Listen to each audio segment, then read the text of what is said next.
ख़बर ॾींदा हलूं मटियारी खां पुछूं आख़िर पुछूं कंहिंखां असांजो ॾोह कहिड़ो आहे।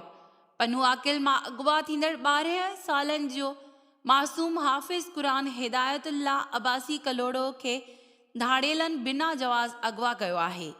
मटियारी ज़िले जे अब्बासी कलोड़ा एहतजाज अॼु ॻोठ अब्बासी कोट में क़ुरानी हाफ़िज़ हिदायतुल्लाह अब्बासी कलोड़ो जी बाज़ियाबीअ जे लाइ अनोखो एहतजाज कयो वियो।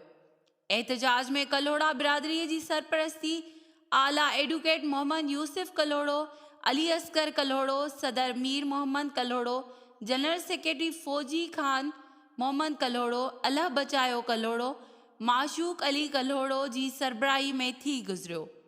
कलोड़ा बिरादरी साफ़ियुनि अॻियां दाहींदे चयो त असां जे कंहिं सां बि का ज़ाती दुश्मनी न आहे। असां पुरअमन आहियूं ऐं रहंदासीं।